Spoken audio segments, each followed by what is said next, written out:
Ал саламатсыздар ма балалар? Отыра қойыңдар балалар. Денсаулық болып күлуің, көңіл күйің жадырай, денсаулық болып жүруің, ешбір жерің ауырмай демекші балалар, біз бүгінгі сабағымызды бастаймыз. Сонымен балалар, бүгін біз сабақ соңына дейін мынандай нәтижелерге жетуіміз керек. Адам ағзасындағы микро-макроэлементтерді білуіміз керек. Тыныс алу мен фотосинтез процесінің маңызын түсінейік. Басым көпшілігіміз балалар адам ағзасындағы элементтердің мөлшерін табуды, есептер шығаруды түсінуіміз керек. Тыныс алу үдерісін химиялық реакция арқылы көрсете алуымыз керек. Кейбір оқушылар адамның тыныс алу үдерісіндегі айырмашылықты көрсету білуіміз керек. Ал сонымен балалар, біз өткен сабақта тағамның құрамындағы химиялық элементтерді сипаттап өткен едік. Ал енді бүгін мен сіздерге көкөністер мен жемістерді сыйлық ретінде алып келдім. Ал енді балалар, мен сіздерге осы көкөністер мен жемістерді тағамның құрамында қолданатын болғандықтан сіздерге алып келдім. Қазір сіздер осы алып келген көкөністер мен жемістердің қайсысы ұнайды, соны таңдаймыз. Бір-бірден ортаға шығып аламыз балалар. Өздеріне ұнаған жемістер мен көкөністерді таңдай қойыңдар. Тақтаға талғап шыға қойыңдар.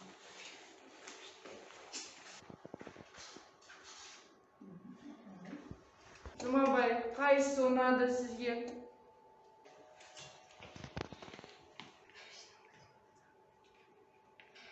Дариға таңдаймыз.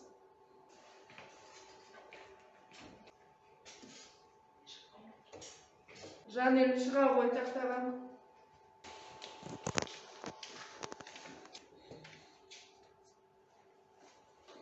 Ал Арман, шыға қой.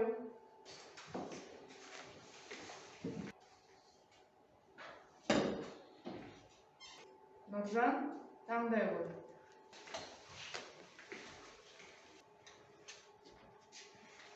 Жұлдыз, аламыз.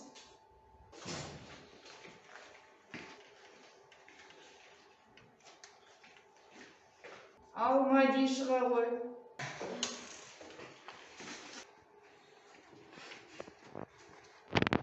Алмат, тақтаға шығамыз.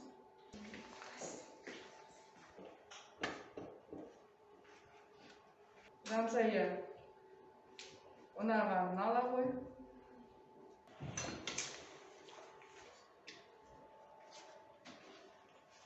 Ал Аяжан, шыға қой.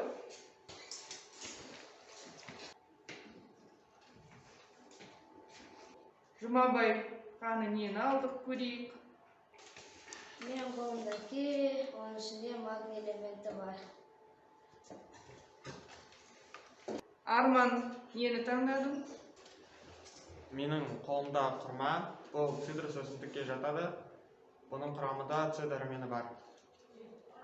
Жарайды, тамаша. Сонымен Арман құрма жайлы айтып кетті. Құрманы біз неге қыстың күні жейміз балалар?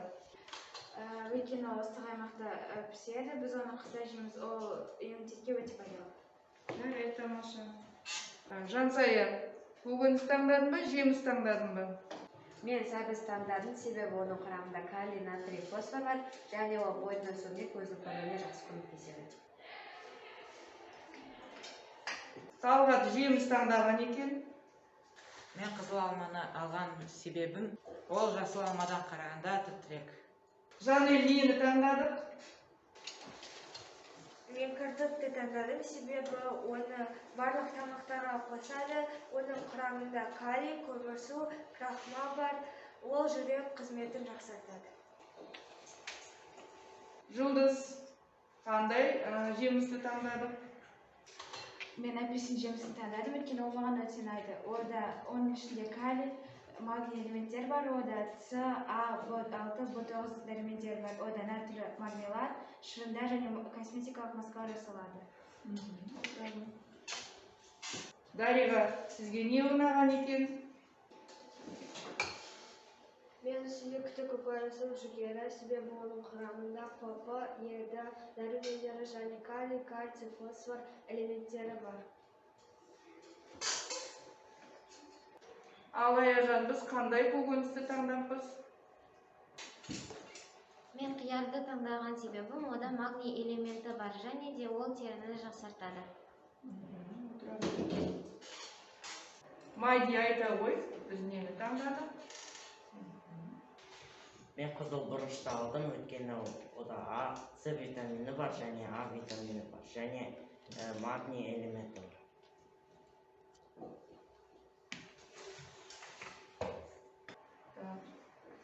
Біржан бізге қандай қызықты ақпарат береді?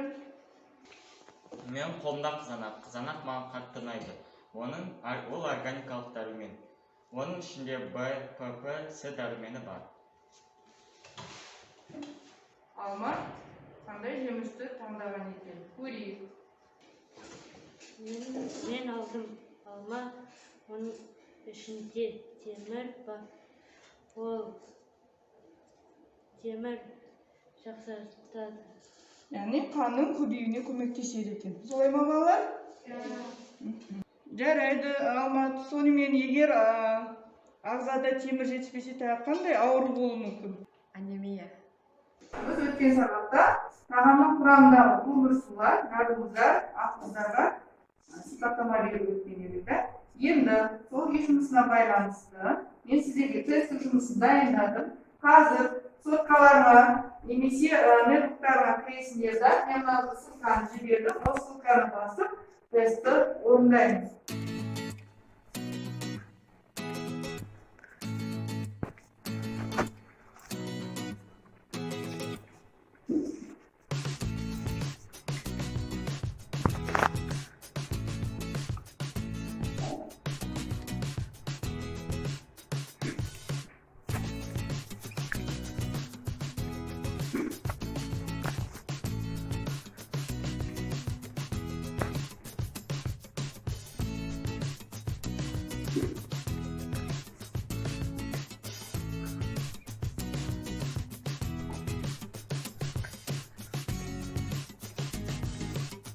Bir minut ve geriye.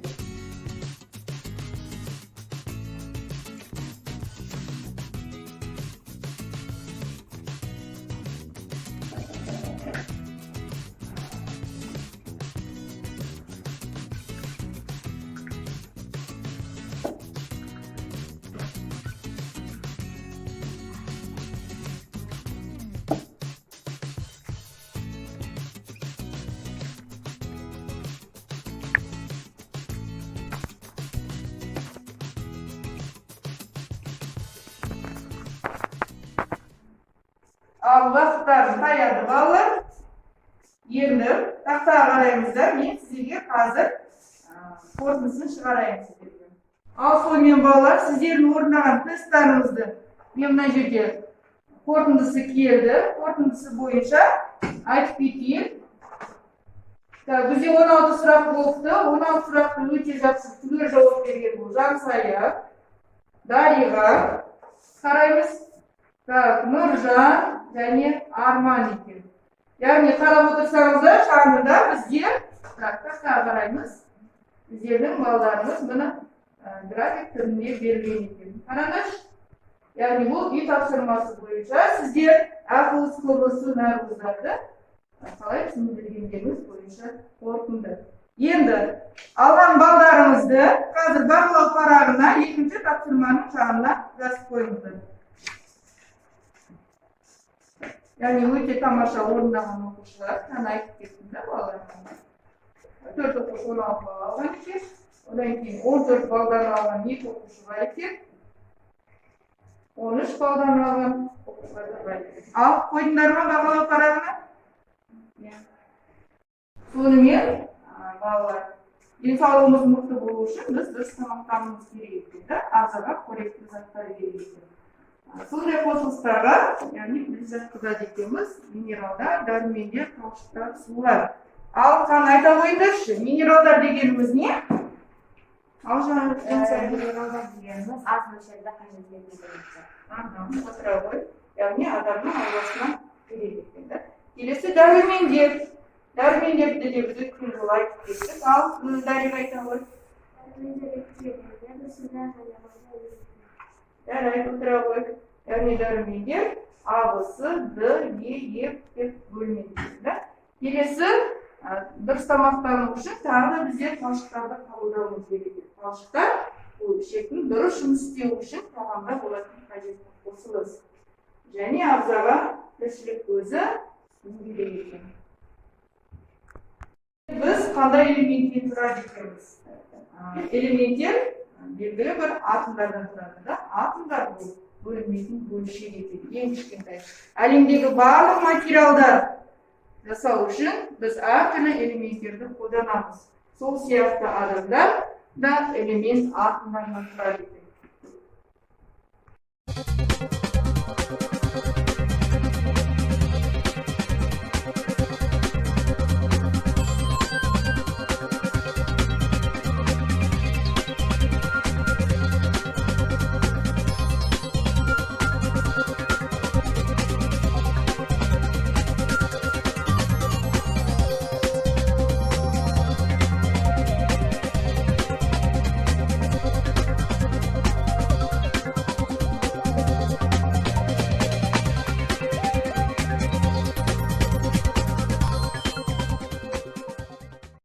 Сонымен балалар, жаңа бейнероликті қарап шықтық. Яғни мұнда қандай элементтерді көрдік біз? Қана айта қойыңдаршы, жаңа оттек, отравой, салғат, көміртек, аяжан, сутек, нұржан, Азот. жансая, дариға, жұмабай, вот элементтерін көрдік та. Енді осы элементтерді ағылшынша еске түсіріп өтейікші шыққанын. Кім айтады? Ал жансая басташы. Оттек, оксиген. Оксиген, аяжан. Оттек, карбон. Аяжан. Сутек, калий.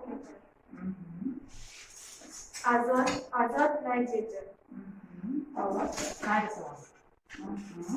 Жұлдыз. Фосфор, фосфор. Және абар. Хлорид. Хлорид. Отырау. Элементтер адам ағзасын құраушылар екен, да? Элементтер бізде ағзада көп мөлшерде кездеседі және аз мөлшерде кездеседі. Көп мөлшерде кездесетін элементтерді біз макроэлементтер дейміз. Ал тақтадан айта қойыңызшы, макроэлементтерге қандай элементтер жатады екен? Жұлдыз айта қойшы, қандай элемент? Оттегі. Оттегі, Көміртегі. көміртегі, Сутегі. отырағы. Ал арман? Арман айта қой. Азот, кальций, фосфор, калий. Жеткілікті. Келесі талғат айта қой. Күкірт, хлор, натрий, магний. Магний элементтер отырағы. Яғни бұл элементтер ағзада 99% кездеседі. Ал енді мөлшері өте аз элементтер, бұлар микроэлементтер. Оларға жатады екен. Қандайға оқи қойшы? Темір, кобальт, мыс, мұнай, шыны. Және отырағы. Сонымен, адамның ағзасында ең көп кездесетін 6 элемент бар екен. Олар оттегі, көміртегі, сутегі, азот және кальций, фосфор элементтері. Біз оларды органогендер деп атайды екенбіз. Тыныс алу үдерісіне келетін болса, тыныс алу барлық тірі ағзалар үшін негізгі процестердің бірі екен. Барлық тірі жасушалар дене ағзалардан тұрады екен. Тірі ағзалардың арасында процестер осы реагенттердің арасында жүреді екен. Реагенттер өзгеріп, нәтижесінде өнімдер береді. Және мысал келтіретін болсақ, көміртек пен оттегінің арасындағы реакция теңдеуін алсақ, екеуін бір-бірімен әрекеттестірген кезімізде көмір қышқыл газы түзіледі екен. Реакция теңдеуі көміртегі мен оттегін әрекеттестірген кезінде жаңа айтып кеткендей көмір қышқыл газы түзіледі екен. Көміртегінің карбон дейміз, оттегінің оксижен, түзілетін өнім карбон диоксид екен. Сонымен көміртек және оттек арасындағы реакция сондай-ақ энергия бөле жүреді екен. Яғни жарық пен жылу бөле жүреді екен. Жүретін реакцияны біз тыныс алу дейміз.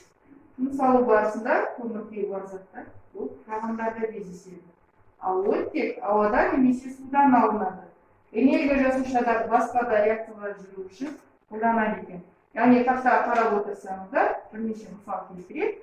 Мысалы, бұл жерде жер болған кезінде энергия бөлінеді екен, өсімдіктің өнуі үшін энергия бөлінеді екен, және жасушалардың бөлінуімен жасушадағы химиялық өзгерістерде энергия бөлінеді екен. Тыныс алу үдерісіне мынандай реакция теңдеулері бар. Яғни фотосинтез реакция теңдеуі және тыныс алу реакциясы. Фотосинтез дегеніміз бұл өсімдіктердің арасында, өсімдіктерде жасалады екен. Яғни күннің сәулесі арқылы және қараңғыда өсімдіктердің тыныс алуы. Яғни фотосинтез процесінде өсімдіктер көмірқышқыл газын жұтып, және сумен реакцияға өтеді екен. Реакция өнімінде глюкоза және оттегі бөлінеді екен. Ал тыныс алу үдерісінде глюкоза оттегімен ары қарай реакцияға түсіп, көмірқышқыл газы, су және энергия бөлінеді. Тыныс алу. Глюкозадан энергияны бөліп шығару үшін барлық тірі жасушаларда жүретін химиялық реакция.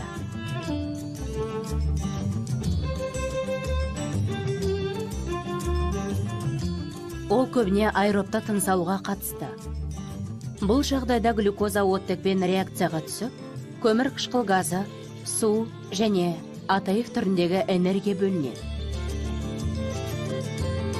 Тыныс алу оттектің қатысуынсыз да жүруі мүмкін. Ол анаэробта тыныс алу деп аталады.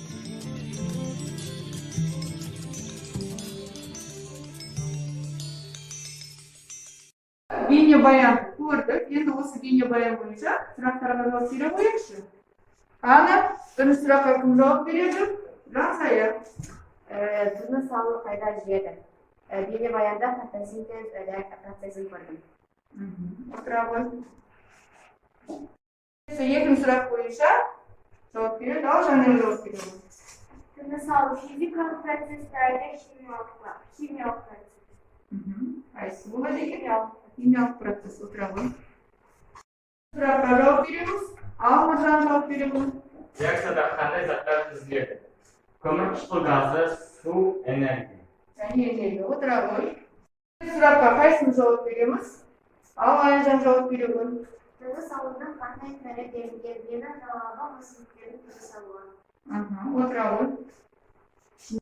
Қолмен бейнебаянға жауап берген оқушылар, яғни сіздер бағалау парағына өздерінің жауаптарını белгілеп қойыңыз. Яғни кейіпкердің қай жеріне дейін шыққанын бояймыз, немесе белгілейміз.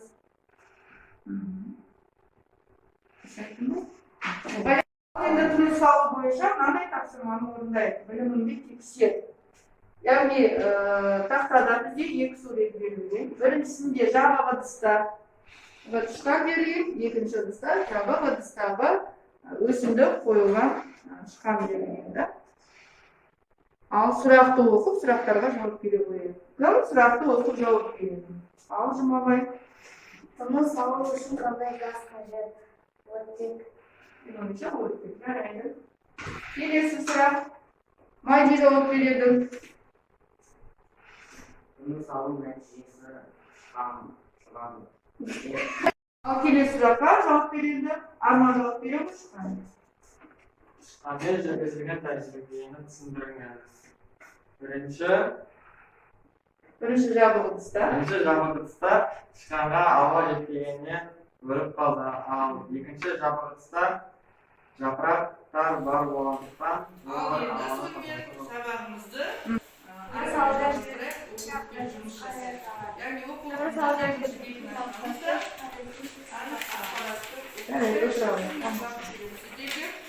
яғни химиялық элементтер жайлы ақпараттарды оқып шығамыз.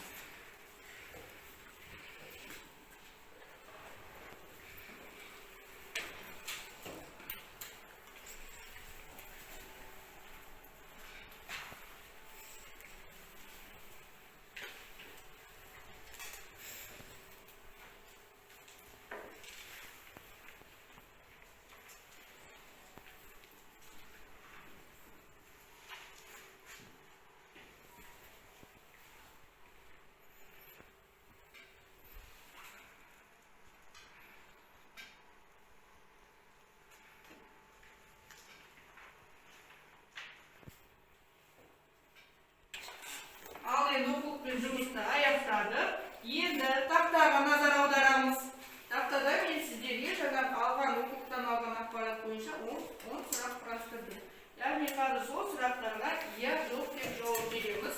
Алдарында бағалау парағына орындаймыз тапсырманы.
Тексере қойдық. Тақтаға қараймыз да, ал қарап шығамыз. Енді осы орындаған жұмыстарының бойынша әрбірін бағалау парағын түртіп қойымызды ұмытпаңдар.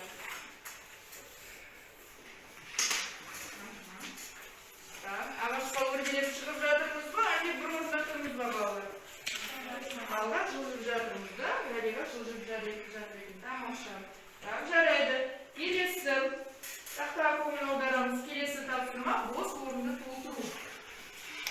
Яғни мұнда берілген элементтерді жазасыңдар бос орынға.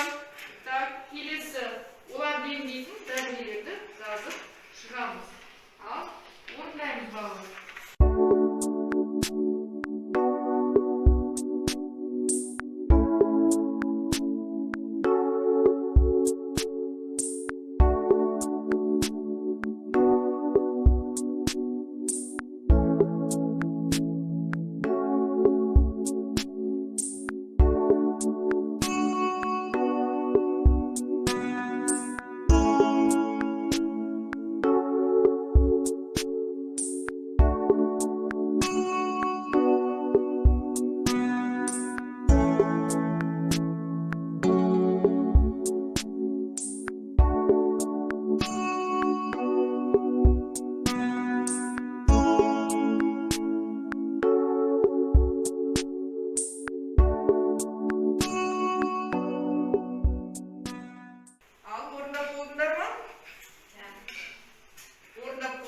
Жұмыстарды бағалау парағын түртіп қойды. Келесі тапсырма бізде сергіту сәті. Ал шаршаған болсаңдар орнымыздан тұрамыз. Сонымен сергіту сәтінде мен сіздерге элементтерді айтамын. Сіздер сол элементтің атауына байланысты қимыл қозғалыс жасаймыз. Яғни оттек десем орын ұстайсыңдар, көміртек десем қол көтересіңдер, сутек десем көз жұмасыңдар, азот десем отырасыңдар, кальций деп айтсам оң қолмен сол құлақ ұстаймыз, темір деп айтсам сол қолмен оң құлақ ұстаймыз. Ал дайынсыздар ба? Бастаймыз. Көміртек, азот, оттегі, тамаша, кальций, азот,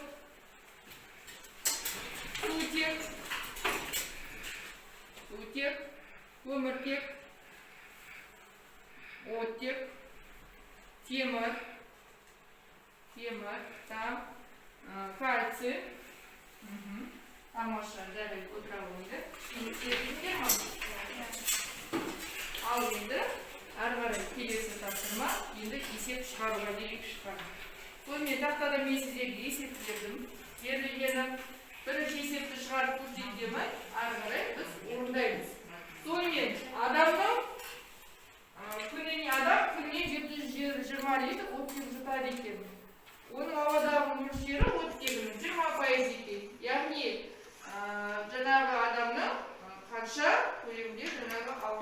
шығарған біз жұтқанын есептеуіміз керек. Ол үшін жаңағы жазамыз да. Берілгені бізде берілген көлем бізде 722 берілген. Оттегінің ауадағы мөлшері 20% екен. Табуымыз керек. Яғни адамның жаңағы неше ауа жұтқанын көлемін табуымыз керек. Сонымен шешуі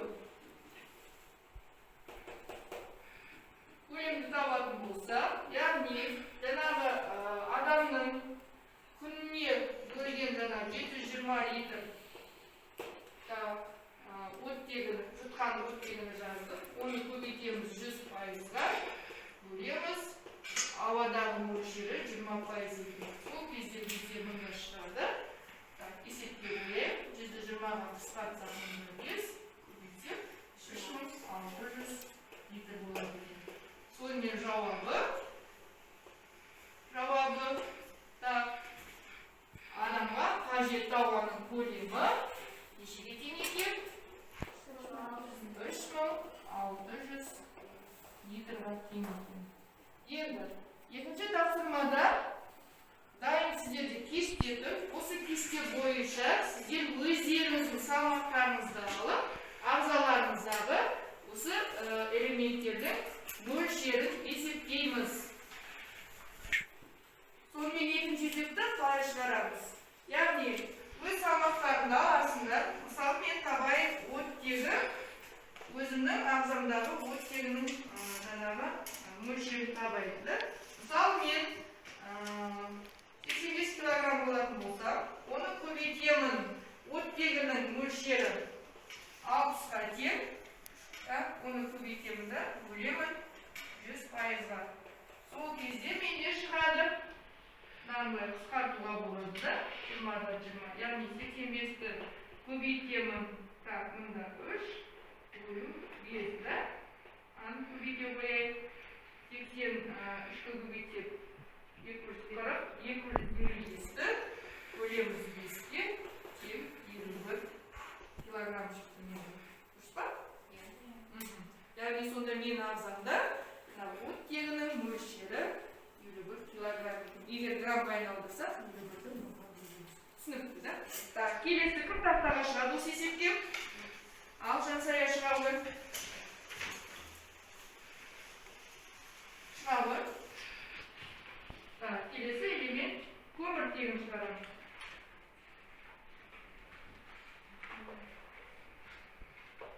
Сөйлей ғой. 60-ды қайдан алдық? Қандай элементті табайын деп тұрмыз? Кальций. Ал сонымен келесі есепке кім шығады? Элементке көміртегіге. Ал дариға шыға ғой.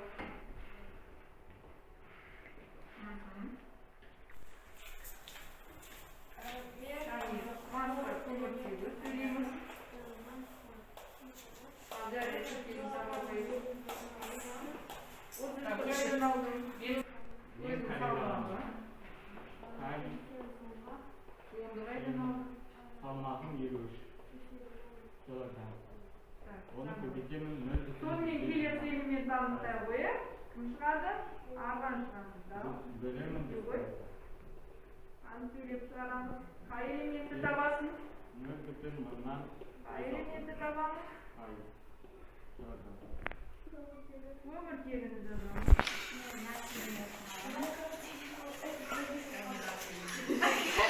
Ал сонымен келесі элементті мөлшерін таба қойып. Қақтара кім шығады? Ал дариға шығамыз.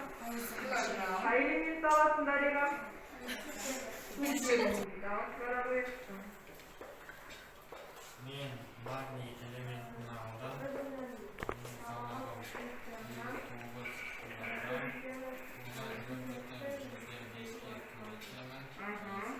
Айлық мөлшері.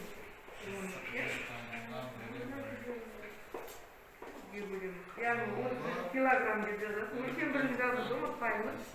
30 килограммада 10% болады, 100% болады. Тағы біреу шығармыш, ал аядан шығармыш.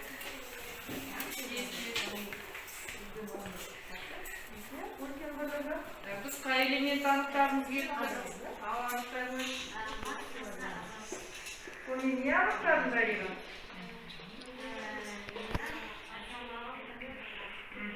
Өтенің мөлшері 3,3 килограммға тең. Отыр, келесі кім шығады? Ал арманшылығы қай элементті тапқым келіп тұр? Магний. Магний элементін табайын дейді. Ал таба ғой. Білеміз. Мен салмағым 53 килограмм. Оны кестедегі сонымен ағзамыздағы элементтердің қанша мөлшерде бар екенін анықтауды түсіндіңдер ме балалар? Енді қарап отырсаңдар, осы есепке қарап біз анықтауымызға болады. Жаңағы денеміздегі сүйектің салмағы неше екенін, мысалы кальцийді табу арқылы анықтауға болады да. Жарайды. Сонымен келесі мына тақтада көріп отырсыздар, жаңа айтып кеттім да. Егер пайыздық мөлшері 0,002-ден төмен болса, бұлар микроэлементтер дедік. Ал егер одан жоғары болса, бұлар макроэлементтер дедік да. Жарайды. Келесі. Енді тыныс алуға мынандай тапсырма берілген. Екі жабық ыдыс алынған. Бірінші ыдыста шыққан тіршілігін жояды. Екіншіде шыққан тіршілігін әрі қарай жалғастырады. Ал енді бүгінгі тыныс алу бойынша бірімізді тексерейік, шыққаны. Мына сұрақтарға жауап береміз. Тыныс алу үшін қандай газ қажет етеді? Көмірқышқыл. Бойынша қайсысын жауап береміз? Алтынды жауап бере ғой. Тыныс алу нәтижесінде шығарылған және жұтылған газдың құрамы қандай? Дем алған кезде оттектің мөлшері көп болады, ал дем шығарылған кезде көмірқышқыл газдың мөлшері көбейеді. Отыра ғой. Тыныс алуда жүретін химиялық процесс қалай аталады? Тыныс алуда жүретін химиялық процесс фотосинтез деп аталады. Отыра ғой. Тамаша. Ал келесі сұраққа жауап береді. Арман жауап береміз. Мен жүргізілген тәжірибені түсіндіріңіз. Бірінші жабық ыдыста тышқанға ауа жетпегеннен өліп қалды. Ал екінші жабық ыдыста жапырақтар бар болғандықтан олар ауаны тазартып отыр.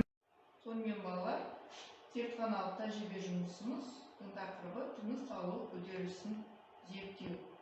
Бірінші, қазір бейнебаянды көреміз, көріп болғаннан соң әрі қарай талдаймыз. Respiration in humans. To do the experiment we require freshly prepared lime water, a cork with 2 holes, 2 glass tubes bent at right angles, and a boiling tube. Procedure. Pour freshly prepared lime water into the boiling tube so that it is 3/4 full. Take a cork with 2 holes and fix it into the mouth of the boiling tube. Insert the glass tubes, let us name them A and B, into the boiling tube through the cork so that the end of glass tube A dips in the lime water. Breathe out air with full force by putting your mouth at the end of tube A. Continue doing this vigorously for at least 1 minute. The bubbles of the air breathed out gradually turn the lime water milky. The only gas that can turn lime water milky is carbon dioxide. When carbon dioxide reacts with lime water, it forms calcium carbonate, thus giving lime water the milky appearance. Сонымен бейнебаяннан біз жаңағы сынауықтағы мөлдір әкті суды түтікшемен үрлеген кезімізде көмірқышқыл газының бөлінгенін байқадық. Сонымен мына тәжірибеде нені байқадық балалар? Арман жауап бере қойшы. Су таза болғаннан кейін оған өрлесең су қара болады.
сабағымызды қорытындылай келе, біз бүгін тақтада көріп тұрғандай микро макро элементтерге тоқталып өттік өздерімен бірге.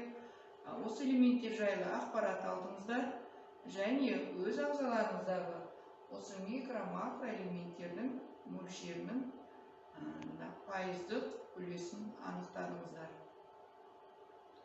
Және тыныс алу үрдісі бойынша біз сабағымыздың соңында фотосинтез процесіне және тыныс алу үдерісіне тоқталып өттік. Үйге берілетін тапсырмам микро және макро элементтер жетіспегенде болатын ауруларға слайд немесе презентация жасап келеміз және кесте сызып келіңіздер. Параграф 19-ды оқып келеміз.